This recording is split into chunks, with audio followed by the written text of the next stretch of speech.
a fear and agony that I promise you, the Metcalfs probably never spent a day living that way.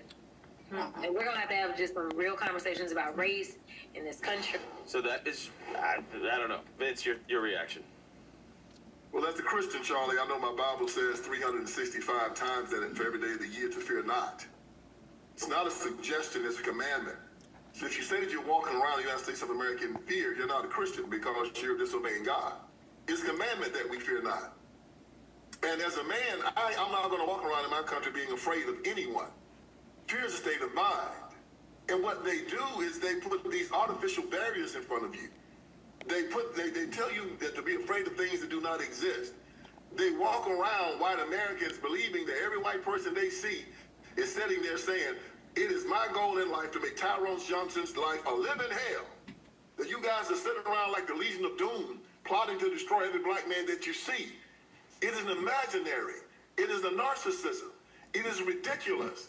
Nevertheless, when you're told from the pulpit, when you're told from all these civil rights groups, and when you're told from black politicians, the highest people in our society, that this is what's going on, to a people that are isolated in these segregated black districts, in these segregated schools, in these ghettos, amongst all of these race-baiting cowards that make me sick. This is what they hear. It is in their music, it is in their culture, it is in their churches. And this is why TPUSA is so important. You're one of the few organizations out there that are putting people out there like me to go out there every day and tell the truth about this. You know, we go out there and we tell the truth. You give people like me platforms to go out there and tell the truth. And because of this, we are changing the whole conversation. You saw what happened in the past election. Our side doubled our percentage of the African-American vote. And even though our president is losing support in most of America, he's gaining it on the black side. Why? Because you guys are giving people like me a platform to go out there and talk to the masses and tell the truth, and they're responding to it. See, we tell the truth, and they lie. And when we tell the truth, their lies have to dissipate. So in America, you can have anything that you want if you're willing to work for it, if you're willing to be honest, and if you're willing to go out there and compete. You'll be fine. They don't want you to believe that. If you don't believe that, they're done. Well said, my friend, and God bless you for that. I'm tempted. I had to play this clip. I've been going back and forth on it. This is from the SBLC hearing yesterday with Alveda King is asked about a question. I figured it's a little full circle moment for us here, Vince. Stop 47. You knew Charlie Kirk and his work, didn't you? I did know Charlie Kirk. And his work, like your work, was about love, people getting along, but it was also about teaching of the benefits of faith, wasn't it? I was able to make some peace with Charlie before he was killed because he said some bad things about my uncle. I didn't like it. I was upset, and I said, Charlie, but one of the last things Charlie said to an African-American young man, he says, our DNA makes us the same, not the skin. Charlie actually said that, and he publicly apologized at a meeting where I was. So Charlie was not an angel. I'm definitely not an angel. President Trump, Biden, Obama. Angels, please raise your hand right now. If you're out there, I need to meet you. I actually thought that was a gracious moment from Alveda King, you know, because obviously Charlie had some strong opinions about MLK. You shared some of those, Vince, but so that would be a very personal moment for Alveda. I understand that, but she was gracious about it. Floor is yours, my friend. Well, you know, Charlie just told the truth just like I do. And what we do is we look at the black community, and we're looking at things like this that happen in the black community, where we've turned ourselves over to savages to educate our children. You and I both know you don't turn your children over to the state to have your children educated, Christian children educated, because the state is secular, and it's going to teach you their secular ways. And because of that, you know, our children now are in a public educational system that teaches them that they're victims, that teaches them this intersectionality that Charlie talks about, that teaches them that America is a racist nation, that teaches them that in the nation of your birth, you are less than, that this nation is irredeemable, that when you go out and try your best, you still can't make it. And all of that is a lie. Instead of putting together government programs that control the black community and control America, we should have been telling government to step back and turn us over to Christ, turn us over to our churches, turn us over to our synagogues. This is where we want to go. Turn us over to family. Instead, we have a group of people who are controlling the black community, and I tell them every single solitary day, that they don't have their boot list. They're discriminated against. They're hated. And that to turn to government for everything that they need and to not turn to God. That is why Charlie Kirk said what he said about the civil rights movement, and that's why I say it today. And I'm glad that many other people are starting to catch on because of Charlie Kirk, because he was so brave to tell the truth. Now you'll see that the cottage industry, if we're going to be brother. Thank you for joining us today. So good to see you, my friend. God bless you. We'll see you soon. Meanwhile, North Korea, well, they've strengthened ties with Russia, providing support for Moscow's war effort in Ukraine.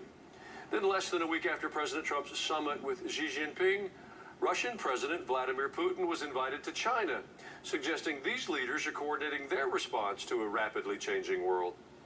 Well, meanwhile, Iran, they continue to challenge the United States and Israel, even after suffering significant military setbacks. The regime's leadership may change, its capabilities may be weakened, but its radical ideology remains intact. However, the Iranian regime may have finally overplayed its hand. After Iran was blamed for the downing of a U.S. Army Apache helicopter near the Strait of Hormuz, President Trump ordered retaliatory strikes against Iranian air defense systems, ground control stations, and radar sites. Trump later revealed that senior Iranian officials contacted him directly. They were seeking a halt to the U.S. bombing campaign. Has the regime finally begun to understand that aggression carries consequences? Just how closely are China, Russia, and North Korea coordinating with Iran behind the scenes? And can lasting peace be achieved if evil is not confronted with strength and resolve? You know, our experiences together since the start of this decade have been very insightful and very different than any previous experiences we've had. We faced a pandemic. China, the country where it originated, well, they hid the facts from the world. They denied it. They did their best to cover it up. Billions of lives were affected around the earth due to the virus. The mandated measures that were taken to stop the spread affected everyone. Well, China never suffered any true consequences for the devastation they unleashed. The Ukraine war, started by Putin, it's caused millions of people to endure tremendous suffering and death. Ballistic missiles the size of telephone poles have struck apartment buildings in Ukraine where only women and children were living. Entire cities have been leveled to rubble. Meanwhile, the Iranians, well, they're receiving intelligence assistance from Russia and from China in order to target our troops in the Middle East. Even though diminishing the evil regime in Iran is clearly in the best interest of the global community, why are China and Russia so open to helping them? North Korea has been a key supplier of missile technology to Iran for decades.